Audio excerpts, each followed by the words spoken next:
Okay, so I'm going to talk about calluses for a minute. Calluses, when they happen on the bottom of the foot, can be quite uncomfortable. Normally we see them here. Well, these are the normal areas of pressure, here, here, and a little bit around the heel.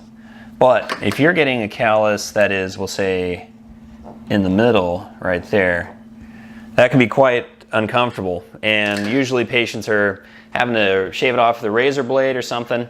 It can be related to a lot of different causes. Sometimes it's a hammertoe, and that can happen because if your foot is down like this and then you have a toe that's curled up there, it'll push down.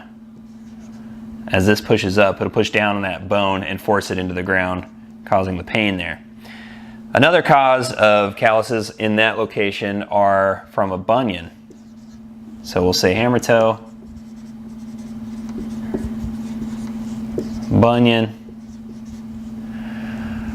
So a bunion is when that bone on the side of the foot pushes out, kind of like that. That's pretty extreme, but that's what happens, is that bone will move over. And as it moves over, it also moves away from the weight-bearing surface, so it actually moves upward.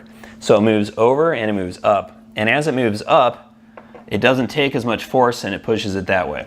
So number 2 here is taking all the force. So while the problem can be kind of complicated, either say, well, do I need to fix the hammertoe or do I need to fix the bunion to make this feel better? Sometimes it's a matter of just wearing softer shoes. Shoes that are soft, like Skechers, often has the memory foam. Sometimes I'll make a insole out of some material that I have here in clinic. So I'll actually glue together 2 sheets. One is Spanko and one is this 1/4 inch softer or more supportive white foam. So I just had a patient recently who I cut out 2 for her shoes, and I mapped out based on her factory inliner insoles where the high areas were. So if you want to do that for yourself, just go to the store and get some, not jelly, but foam type of insoles you can put in your shoe and just map out the areas and either cut out or sand down those. And you can put those, if you cut them out, just put them under your insoles if you have a shoe that's wide enough.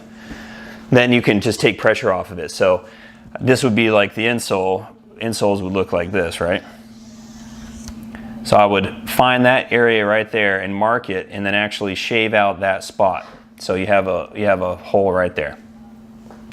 And that's a quick fix other than fixing the bunion, because to fix the bunion, you have to move that portion of bone back over there and then move it back down as well.